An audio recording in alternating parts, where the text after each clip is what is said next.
साल था 2099। Global temperature सीधा -1100 डिग्री सेल्सियस तक गिर चुका था। Outside ice age mode on. कोई खाना नहीं, पानी नहीं, लोग लिटरली एक दूसरे को पकाकर खा रहे थे। हाँ, cannibalism is trending now apparently. लेकिन इस सब बवाल में हमारा बंदा हान फंग फुल वीआईपी लाइफ जी रहा था। क्यों? क्योंकि उसके पास था एक अल्ट्रा स्पेशल जूस, और ये कोई नींबू पानी टाइप नहीं था। इस जूस से वो कुछ भी उगा सकता था, खाना, पानी और यहाँ तक कि जानवर भी, वो भी अपनी रूम के अंदर बिना किसी टेंशन के। Basically apocalypse version of master chef. अब कहानी रिवाइंड करते हैं। हान फंग पहले ऐसा नहीं था। वो एक टिपिकल इंट्रोवर्ट वर्जिन था, सिंगल सिंस बर्थ वाला, बिल्डिंग में बंद, जहां कुछ पुराने राशन पड़े थे और थोड़ा बहुत फ्रीज किया हुआ खाना। Alone, hungry and Loki frozen. एक रात जब वो अपने जैकेट में ब्रीटो बनकर लेटा था, उसे हल्की फुटस्टेप्स सुनाई दी। कोई उसकी तरफ आ रहा था, हाथ में कुछ भारी और ब्लडी चीज लेकर, शायद आयरन रॉड। डर लेजिट था, सीन सस्पेंसफुल। लेकिन फिर बाहर से एक लड़की की आवाज आई, सॉफ्ट, क्यूट और थोड़ा ट्रेम्बलिंग। हान फंग भाई ने हल्के से पीपहोल से झांका और सामने थी ह्योना। हाँ, वही ह्योना, स्कूल वाली, जिसकी एंट्री के साथ बॉयज का वाईफाई सिग्नल भी वीक हो जाता था। बिग मेलन्स, क्रेजी कर्व्स और वो भी ठंड में कांपती हुई, आंखों में आंसू, दरवाजा खटखटाती। हान फंग का दिल तो वैसे ही हीटर था, लेकिन ये व्यू देखकर बंदा लिटरली गर्म हो गया। ब्लशिंग फेस लेकर उसने जल्दी से दरवाजा खोला और बोला, जल्दी अंदर आ जाओ, बाहर डेंजरस है और सुपर फ्रीजिंग भी। ह्योना अंदर आई और बस हाफ स्टेप अंदर ही ली थी कि अचानक उसने दरवाजा पकड़कर हान फंग को जोर से किस कर दिया। भाई के दिमाग का रैम और रोम दोनों क्रैश हो गए। ह्योना ने उसके होठों के साथ ऐसा इंटेंस प्ले किया कि बंदा समझ ही नहीं पाया ये वेलकम किस चाह सा या बिजली का झटका। और ये सब कुछ मिनटों तक चलता रहा, जैसे नेटफ्लिक्स का ऑटो प्ले चालू हो गया हो। जब उसने फाइनली हान फंग को ड्राई छोड़ दिया तो बेचारा हान फंग ड्रोल पोंछते हुए, हकलाते हुए बोला, ये अभी क्या हुआ? तुमने जैसे ही दरवाजा खुला मुझे, मतलब, ह्योना ने सिडक्टिव वॉइस में फुसफुसाया, मुझे समझ आ गया है कि मैं सिर्फ तुम्हें चाहती हूँ। ये मेरा लव कन्फेशन है। और फिर बिना पॉज के बोलती गई, इस वर्ल्ड का अब कोई भरोसा नहीं। लोग अपनी असली शक्ल दिखा रहे हैं, लेकिन तुम मुझे खाना दे रहे हो, पानी, शेल्टर, केयर। तुम वो हो जिसे मैं सच में चाहती हूँ। बंदा वहीं फ्रीज हो गया, इमोशंस ओवरलोड, कोई रिस्पॉन्स नहीं। तभी ह्योना ने उसका हाथ पकड़ा और सीधा ले गई अपने बाउंसी मेलों की तरफ। विस्पर किया, अगर यकीन नहीं हो रहा तो फील कर लो, मेरा दिल धड़क रहा है और मैं तुम्हारे लिए कुछ भी करने को रेडी हूं।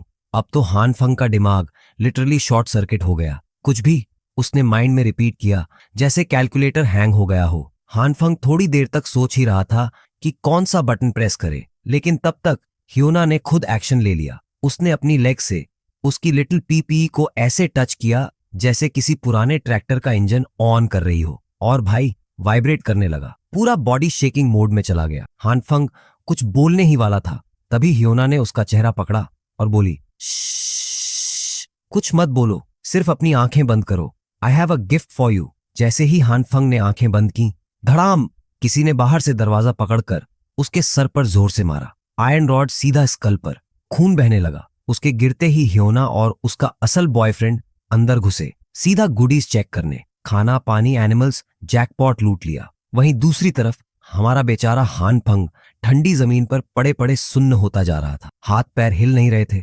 सांसें धीमी हो रही थी और आंखों के सामने सब धुंधला। दिमाग में एक ही सोच, ब्रो, ये था मेरा रिवॉर्ड, हॉर्नी होने के लिए।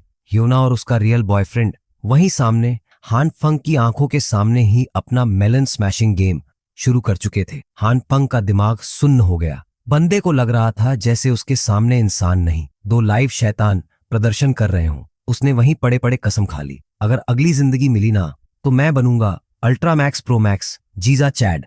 और तभी कुछ अजीब हुआ। अंधेरे में पड़ा हान फंग एक हल्की सी गर्मी महसूस करने लगा और फिर दिखी एक रोशनी की किरण। बंदा सोचने लगा, शायद ये हेवन की तरफ गेट खुला है। वो पूरी जान लगाकर उस रोशनी के करीब जाने लगा, लेकिन जैसे ही उसने उस लाइट को टच किया, वो सफेद रोशनी लाल हो गई और तभी पूरा शरीर जलने लगा। ऐसा लग रहा था जैसे उसकी आत्मा को बार बार चीरकर फिर से जोड़ा जा रहा हो, एक इटर्नल टॉर्चर की तरह। और फिर एकदम से हान फंग ने आंखें खोल दी, पूरा पसीने में भीगा हुआ, चिल्लाता हुआ उठा, सांसें तेज, कपड़े चिपके हुए, दिल धक धक। चारों तरफ देखा और सबसे पहले जो चीज नजर आई वो थी खिड़की से आती हुई धूप। कुछ देर वो वैसे ही बैठा रहा, स्टैच्यू मोड में, दिमाग में एक ही सवाल, मैं अजिंदा हूं। 30 मिनट बाद हान फंग धीरे से उठा और बालकनी में जाकर खड़ा हो गया। सूरज की गर्मी चेहरे पर महसूस करते हुए उसने सोचा, मैंने तो सोचा था ये वार्मथ कभी दोबारा नहीं मिलेगी। थोड़ा नॉर्मल होने के बाद हान फंग ने कैलेंडर चेक किया। डेट थी जून 28वीं और उसे याद आया अपोकैलिप्स शुरू हुआ था जुलाई 15 को। मतलब वो अभी भी मरा नहीं था, बल्कि 15 दिन पहले वापस आ चुका था। हान फंग को अब यकीन हो गया, वो लिटरली रिबॉर्न हो चुका था। मरने से पहले जो विश मांगी थी वो शायद यूनिवर्स ने सुन ली। लेकिन बस यहीं तक नहीं था, कुछ और वियर्ड भी हो रहा था। जब से वो उठा था उसकी राइट हैंड हल्की सी लाल चमक दे रही थी। कोई दर्द नहीं, कोई जलन नहीं, बस वैसी फीलिंग जैसे कोई लो पावर हीटर हाथ में चिपका हो। पहले तो हान फंग ने सोचा शायद हेलुसिनेशन है, लेकिन तभी बीच में एक जोरदार छींक आई और जैसे ही उसने अपनी नाक साफ करने के लिए हाथ उठाया, देखा उसकी लाल हाथ की चमक अब ग्रीन हो गई है। और तभी सीन मैक्सिमम केओस मोड में चला गया। उसका हाथ जो अब हरा चमक रहा था बढ़ने लगा, हाँ लिटरली लंबा होने लगा, एज इफ कोई ने बोन्स, फ्लैश और स्किन को खींचना शुरू कर दिया हो। अब कोई भी बंदा अपने हाथ को ऐसे बिगड़ते देखे तो घबरा जाएगा ना। बुरी तरह कंफ्यूज्ड और पैनिक में हान फंग सीधा अपने रूम में भागा, बालकनी का दरवाजा जोर से बंद किया और जिंदगी में पहली बार ऐसा भागा कि खुद ही आउट ऑफ ब्रेथ हो गया। थोड़ी देर तक वो हांफता रहा, फिर देखा उसके हाथ से ग्रीन लाइट की बीम्स निकल रही थी। साइंस का तो बाप भी इस चीज को एक्सप्लेन नहीं कर सकता। पहले लाल चमक, अब हरा, और अब तो ये ग्रीन लाइट श्रिंक होने लगी थी। मतलब जो हो रहा था वो पूरी तरह अनप्रिडिक्टेबल था। सोफे पर बैठते ही उसे ऐसी थकान महसूस हुई जैसे उसने कुछ नहीं बल्कि अपना छोटा पाइप दिन में 10 बार हिला दिया हो। इतनी छोटी सी चीज और इतनी एनर्जी ड्रेन। फ्रस्ट्रेट होकर उसने अपने हाथ को हवा में ऐसे झटकना शुरू किया जैसे किसी रैंडम सेटिंग को ऑन ऑफ कर रहा हो। ब्रो, ये है क्या चीज यार? और तभी हान फंग को एक जोर का झटका लगा। अरे यार, ये तो बिल्कुल वैसा ही है जैसा मेरे फेवरेट एनिमे में होता है। फिर क्या, बंदा फुल एनिमे प्रोटैगनिस्ट मोड में चला गया, सीधा किचन में भागा और उठाया सबसे तेज चमकता हुआ किचन का नाइफ, क्योंकि हर इसेकाई हीरो को एक लेजेंडरी वेपन तो मिलता ही है, राइट? हान फंग ने नाइफ को हाथ में लिया, अपनी ग्लोइंग ग्रीन हैंड से टच किया और ड्रामेटिक बैकग्राउंड म्यूजिक भी अपने दिमाग में बजा दिया। लेकिन कुछ नहीं हुआ, ना कोई लाइटनिंग, ना कोई ट्रांसफॉर्मेशन, ना कोई "You've unlocked a rare skill" popup. बस चुपचाप खड़ा था, नाइफ और हान दोनों ऑकवर्ड साइलेंस में। बंदा खुद ही अपना सर खुजाने लगा। शेम, क्या बकवास फैंटेसी चल रही थी दिमाग में। इतना ड्रामा करने के बाद हान फंग को एक चीज की याद आई, भूख। कितना भी हीरो बनने का ड्रीम हो, खाली पेट तो शक्तिमान भी फाइट नहीं कर सकता। प्रॉब्लम यह थी कि पास्ट वाला हान फंग जो इस टाइमलाइन में एग्जिस्ट कर रहा था, वो इतना लेजी था कि उसने फ्रिज में एक ढंग का बिस्किट तक नहीं रखा था। दूध, ब्रेड, जीरो, बस ठंडी हवा और डिसअपॉइंटमेंट। भूख ऐसी लग रही थी कि अगर किसी ने उसे अब नाश्ता दे दिया तो वो शादी के लिए भी हाँ कर दे। डेस्परेट होकर उसकी नजर गई लिविंग रूम की एक कोने में रखे एक क्लियर जार पर। उसमें पड़े थे रोस्टेड सोयाबीन्स, कुछ लेफ्ट ओवर स्नैक्स जो अपोकलिप्स से पहले के थे। बेटर देन नथिंग सोचते हुए उसने बिना सोचे समझे एक सोयाबीन उठाया ग्रीन ग्लोइंग हैंड से। भूख इतनी थी कि उसे अपनी ग्लोइंग हैंड की याद भी नहीं आई। सीधा सोयाबीन मुंह में डाल दिया और फिर बैम, एक मिनी एक्सप्लोजन उसके मुंह में। पूरा मुंह धुएं से भर गया। जब स्मोक क्लियर हुआ तो हान फंग के मुंह में कोई सोयाबीन नहीं था, बल्कि एक पूरी की पूरी हरी मटर की प्लांट उगाई थी। जड़ें उसकी जुबान में चुभ रही थीं और डंठल उसके होंठों से बाहर निकली हुई थी। हान फंग ने वो क्रीपी प्लांट बाहर खींची। टेस्ट अर्थी था, जैसे मिट्टी चाट ली हो। Out of all the bizarre चीजें जो उसने अब तक देखी थीं, ये टॉप 3 में इजीली क्वालिफाई करती थी। बस रोस्टेड सोयाबीन खाने चला था और मुंह में पूरी फैक्ट्री उग गई। लेकिन फिर एक और शॉकिंग चीज हुई। वो जो अभी तक एग्जॉस्शन और भूख से पस्त था, अब वो फुल एनर्जी में था। ना भूख ना थकान, और ऊपर से वो ग्रीन लाइट भी गायब हो गई। ये क्या जादू है भाई? हान फंग सोचने लगा। क्या सच में उसकी पावर इसी से जुड़ी हुई है? जैसे ही उसने हरे सोयाबीन को टच किया, वो प्लांट बन गया। वो जल्दी से उस पी प्लांट से एक पॉड निकाला और खोला, और अंदर थे फ्रेश जूसी पीस। अब पिक्चर पूरी क्लियर हो चुकी थी। His green glowing hand could grow fresh plant based food. लेकिन फिर उसका दिमाग इंस्टेंटली फ्लैशबैक मोड में चला गया, और जो लाल चमक थी, रेड हैंड, हो सकता है अब वो लिविंग बीइंग्स ग्रो करता हो। अब उसके पास एटलीस्ट एक क्लू था, लेकिन फिलहाल उसके सामने एक और बिगर चैलेंज था। अपोकैलिप्स से पहले ग्रोसरी स्टॉक टस्का करनी है। बाहर मौसम आज भी सनी था, बर्ड्स चहक रही थीं, लोग चिल कर रहे थे, इंस्टा रील्स बना रहे थे, लेकिन सिर्फ हान फंग को पता था कि कुछ ही दिनों में सब खत्म हो जाएगा। वो सबके बीच खड़ा सोचों में डूबा था। क्या सच में ये सब फिर से होने वाला है? फिर खुद को शेक करके बोला, पहले ये समझ तो आ जाए, मेरा हाथ मटर उगाता है या एलियन बेबीज। उसके सोचते सोचते ही पीछे से एक मीठी सी आवाज आई। हन फुंग।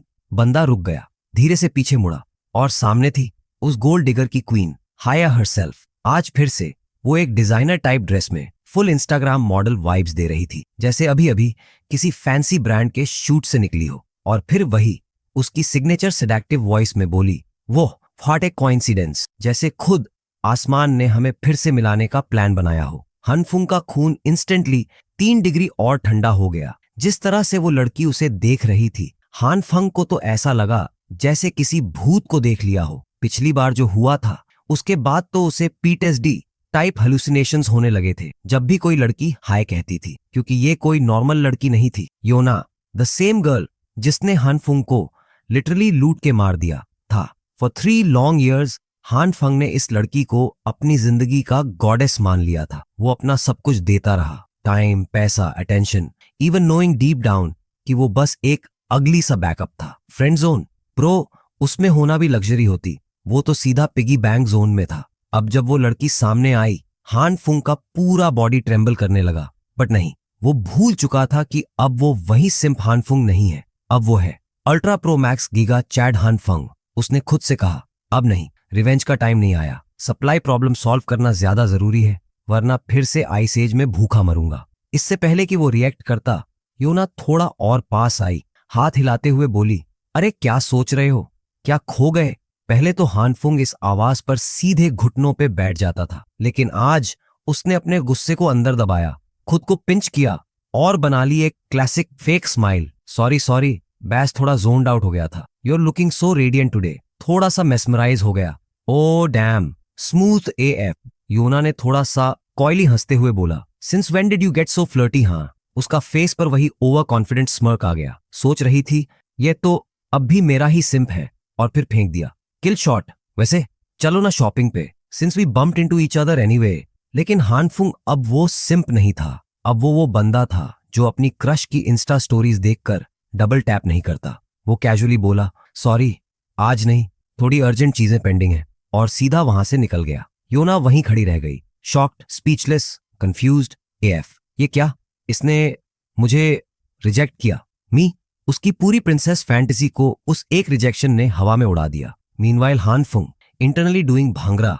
फाइनली इस बार उसने खुद को एटीएम बनते नहीं दिया, और पहली बार उसे खुद पे प्राउड फील हुआ। थोड़ी देर में हानफन वॉल्डेमार शॉपिंग प्लाजा पहुंच गया। ये वही प्लाजा है जिसे लोग शहर का बॉस लेवल सुपरमार्केट बोलते हैं, जितना बड़ा उतना ही भरा पूरा, वॉलमार्ट की तरह, बस कानूनी पचड़ों से बचने के लिए थोड़ा देसी नाम दे दिया गया है। अब जब आइस एज आने वाली हो तो ऑब्वियस है ये जगह एक रात में लूट ली जाएगी, और पिछले टाइमलाइन में तो किसी को आज तक पता ही नहीं चला कि सामान उड़ाया किसने। शर्लॉक होम्स भी कंफ्यूज हो जाता। इधर हानफन ने तो एक ट्रॉली ऑलरेडी फुल कर दी थी, उसे जो मिल रहा था वो उठा रहा था, खाना, ड्राई फूड, कपड़े, मेडिसिन्स, क्योंकि उसको अच्छे से पता था कि जब सोसाइटी लिटरली फ्रीजर में चली जाएगी तब यही सब काम आएगा। अचानक से उसके दिमाग में आइडिया आया, अरे हाँ, चैट जीपीटी। उसने चैट जीपीटी से आइस अपोकलिप्स के लिए सर्वाइवल गाइड बनवाया। जवाब आया एकदम मस्त लिस्ट के साथ, खाना, गर्म कपड़े, दवाइयां, टूल्स, इमरजेंसी किट, और हाँ, थोड़ा पेशेंस भी। लेकिन प्रॉब्लम ये थी कि भाई के पास पैसे नहीं थे। वॉलेट में सिर्फ 15,000 वॉन थे, मतलब बेयरली 2,000 अमेरिकी डॉलर, और सिर्फ खाने का जुगाड़ उसके ग्रीन चमकते हाथ से हो सकता था। बाकी चीजों का क्या? हानफन फ्रस्ट्रेशन में चला गया, मन ही मन अपने एंसेस्टर्स को कोसने लगा। तब कोई सोना खरीद लेता, जमीन ले लेता, आज मैं ऐश कर रहा होता। लेकिन नहीं, सबने अपना फोकस लगाया था व्हाट्सएप फॉरवर्ड्स पर। और तभी टिंग, फोन पर एक नोटिफिकेशन आया, बधाई, you are eligible for a loan of 1,68,001, यानी लगभग $23,000। उसका दिमाग एकदम से एक्टिवेट हो गया। Light bulb moment. उसने फटाफट सारे इंस्टेंट लोन वाले एप्स डाउनलोड कर डाले। प्लान सिंपल था, एपोक्लिप्स के बाद कौन सा लोन चुकाना है, तब तक पैसे सिर्फ आग जलाने या टॉयलेट पेपर बनाने के काम आएंगे। उधर एक सीन चल रहा था, कमर्शियल डिस्ट्रिक्ट में एक लड़की गुस्से में एक खाली कोक का कैन लात मार रही थी। लुक्स लाइक कोई अपने शॉपिंग मूड में इंसल्टेड फील कर रही थी। वो लड़की थी ह्योना, और हाँ, उसका मूड लिटरली आग बबूला था। उसकी आंखों में ऐसा पॉइजन भरा था जैसे उसने 2 सीजन की के ड्रामा में धोखा खा लिया हो। उसका गुस्सा ये था कि आज उसके सिम्प्स, यस प्लूरल, में से कोई भी उसे शॉपिंग कराने नहीं आया, और हान फन, वो तो बिना बताए गायब हो गया। ह्योना को पूरा भरोसा था कि हान फन का काम है उसे शॉपिंग ले जाना और क्रेडिट कार्ड की तरह यूज होना। लूजर कहीं का, उसने बुदबुदाया। एक ढंग की गाड़ी भी नहीं है उसके पास, पैथेटिक। उसी वक्त एक एसयूवी उसके सामने रुकती है, हॉर्न बजता है, खिड़की नीचे जाती है और दिखता है हान फन अपने पूरी मेन हीरो हून एटीट्यूड के साथ। वो हाथ हिलाते हुए बोलता है, व्हाट्सअप ह्योना शॉक में थी। वेट, ये एसयूवी तेरी है? हान फन ने कंधे उचकाते हुए बोला, या अभी ली है। एक्चुअली डैड का बिजनेस यूएस में बूम कर रहा है। वो आज थोड़े पैसे देने आए थे और मैं उन्हें एयरपोर्ट छोड़ने गया था। ह्योना के दिमाग में अब कैलकुलेटर चलने लगा। Rich dad oddness, rich boyfriend potential, और उसका एटीट्यूड एकदम स्विच हो गया, जैसे नेटफ्लिक्स पर लैंग्वेज चेंज कर दी हो। वो रोने लगी, थोड़ा ज्यादा ही ड्रामेटिक वे में। सॉरी यार, मुझे नहीं पता था तू अपने डैड के साथ बिजी था। मैं तो बस ये सोचकर हर्ट हो गई कि तू मुझे इग्नोर कर रहा है। और फिर क्लासिक इमोशनल कार्ड, आंसू, गिल्ट ट्रिप, सिंपैथी ओवरलोड। हान फन ने थोड़ा एक्टिंग मोड ऑन किया। उसने ह्योना को धीरे से पास खींचा, उसकी ठुड्डी पकड़कर बोला, तू सोच भी कैसे सकती है कि मैं तुझे छोड़ दूंगा? तू मेरे लिए बहुत इंपॉर्टेंट है। बस फिर क्या? ह्योना की क्रीपी सी शाई स्माइल एक्टिवेट हो गई। तू भी मेरे लिए बहुत स्पेशल है, उसने बोला। Why don't we go for a movie and maybe 5 star dinner? लेकिन इससे पहले कि वो अपना प्रपोजल पूरी कर पाती, हान फन वैनिश हो चुका था। वो पलटी तो देखा, वो एसयूवी के पीछे सारा सामान लोड कर रहा था। आज थोड़ा बिजी हूं, एपोक्लिप्स प्रेप चल रही है, हान फन कैजुअली बोला। ह्योना ने थोड़ा कंट्रोल करके पूछा, इतना सब क्यों खरीदा है? बॉक्सेस में क्या है? हान फन ने फिर वही पोकर फेस रखा, कुछ नहीं, होम सप्लाईज हैं। फिर एक्टिंग में एक्साइटमेंट लाते हुए बोला, तेरे लिए भी एक स्पेशल गिफ्ट लिया है, बाद में मिलते हैं। बस इतना सुनते ही ह्योना का दिल खुशी से झूम उठा। अंदर से सोच रही थी, इस बार जैकपॉट हाथ लगा है। लेकिन हान फन के दिमाग में एकदम अलग प्लॉट चल रहा था। वो सोच रहा था, जब बर्फीली तबाही आएगी तब दिखाऊंगा रियल विलेन कौन है। आज तारीख थी 29 जून। कुछ ही दिनों में टेम्परेचर इतनी तेजी से गिरेगा कि बाहर निकलना इम्पॉसिबल हो जाएगा, और हान फन था पूरी तरह रेडी। खाने का तो अब जुगाड़ डरे हो गया था। अब आया अगला बड़ा इश्यू, इलेक्ट्रिसिटी, क्योंकि जब आइस एज किक करेगा पावर ग्रिड तो लिटरली जमा देगा। लेकिन हान फन रेडी था। उसके पास था एक सॉलिड बैड बॉय जनरेटर और इतना फ्यूल कि 2 जनरेशन आराम से नेटफ्लिक्स देख लें। Electricity check. अब अगला बवाल, ठंड। हान फन ने अपने पूरे रूम को ऐसा इंसुलेट किया जैसे वो नासा का स्पेस पॉड हो, इतना साइलेंट और गर्म, बाहर बर्फ गिरे या मीटियोराइट, अंदर का तापमान डीलक्स वार्म रहेगा। और सिर्फ यहीं तक नहीं रुका, उसने दरवाजा, खिड़कियां, सीलिंग सबको रीइंफोर्स कर दिया मेटल से। कोई ज़ॉम्बी, एक्स गर्लफ्रेंड या ठंडी हवा भी अंदर नहीं घुस सकती। सब तैयारी हो चुकी थी, सिवाय एक छोटी सी दिक्कत के, स्पेस। जगह थोड़ी टाइट थी, लेकिन भाई अब बर्फ के तूफान में रियल एस्टेट थोड़ी ना खरीद सकता है। और ऐसे ही करते करते तारीख हो गई 14 जुलाई। कल से आइस एज ऑफिशियली चालू होने वाला था। अब वक्त था उस चीज का जिससे हान फन लगातार बचता आ रहा था, उसकी मिस्टीरियस एबिलिटी को समझना। रात के खाने में उसने खुद का बनाया हुआ मील खाया और सोचने लगा, भाई सिर्फ सप्लाईज पर सरवाइव नहीं कर पाऊंगा। अगर ये सब खत्म हो गया तो बस वहीं से उसे याद आया उसकी पावर टू मैनिपुलेट प्लांट्स। थोड़ा Harry Potter meets farming simulator vibes. Dinner का मेन आइटम था सोयाबीन्स, वही बीन्स जो उसने एक रोस्टेड स्नैक से ग्रो कर लिए थे अपने ग्रीन ग्लो हाथ से। उसने कई जेस्चर्स, पोजेस और एनिमे वाले मूवमेंट्स ट्राई किए, पर लाइट एक्टिवेट नहीं हुई। ट्रिगर ढूंढना लिटरली इम्पॉसिबल लग रहा था। अब आया रिस्की पार्ट, टेस्ट टेस्ट। क्या पता जहरीले हों, सोचते हुए उसने डीप ब्रेथ लिया और एक बाइट मारा। सरप्राइज, टेस्ट तो एकदम टॉप क्लास निकला, बिल्कुल नॉर्मल सोयाबीन जैसा, बल्कि और भी टेस्टी। मेजर डिस्कवरी, कम से कम अब फूड की चिंता नहीं करनी पड़ेगी। अब चैलेंज था रेड और ग्रीन लाइट को अपनी मर्जी से एक्टिवेट करना। अभी तक उसने सिर्फ सोयाबीन पर ट्राई किया था, लेकिन क्वेश्चन ये था, क्या बाकी चीजों पर भी काम करेगा? फ्रिज खोला, अंदर भरा हुआ प्रोड्यूस। हान फन ने डिसाइड किया, आज पूरा दिन एक्सपेरिमेंटेशन डे रहेगा। सुबह से शाम तक वो टेस्टिंग करता रहा, और फिर एक पॉइंट पर ब्लैकआउट। जब आंख खुली तो वो जमीन पर पड़ा था और उसका दायां हाथ टाइटली एक चीज को पकड़ रहा था, एक मोटा सा ब्रोकोली। धीरे धीरे उठते हुए उसने किचन का पूरा टॉर्नेडो लेवल मेस देखा, लेकिन उसे फर्क नहीं पड़ा। उसका सिर दर्द से फट रहा था, जैसे दिमाग के अंदर कोई रॉक कॉन्सर्ट चल रहा हो। उसने नोट किया, okay, this power takes a major toll on body and brain. Unlimited use equals hospital vibes, better be careful. पेट भी भूखा था तो फटाफट एक स्पून सोयाबीन खाया, जैसे मारियो को मशरूम मिल गया हो। अब सीन थोड़ा फ्लैशबैक वाला हो जाता है, क्योंकि पास आउट होने से कुछ घंटे पहले उसने किचन के फ्लोर पर अलग अलग वेजिटेबल्स और सीड्स अरेंज किए थे। उसने पावर ट्राई किया। कुछ क्रॉप्स जैसे सोयाबीन और व्हीट इंस्टेंटली ग्रो हो गए, कुछ जैसे पोटैटोस कोई रिएक्शन ही नहीं दिया, और कुछ लिटरली एक्सप्लोड कर गए। हाथ में मिनी ब्लास्ट हो गया। ब्लास्ट के बाद जो बचा एक ब्लैक पाउडरी बॉल जैसा सब्सटेंस था, दिखने में कोल जैसा लेकिन हल्का। सरप्राइजिंगली वो ब्लैक बॉल्स को एक कंटेनर में जलाने से रूम हीट हो जाता था। DIY अपोकलिप्स कोल 2.0 अनलॉक्ड। अब तो हान फन खुद ही साइंटिस्ट बन गया था। अगले कुछ आवर्स तक उसने और ट्राई किया, मोस्टली फेल हुआ, लेकिन फिर उसने एक पैटर्न नोटिस किया। जब वो काम और फोकस्ड रहता तब लाइट रिस्पॉन्ड करती।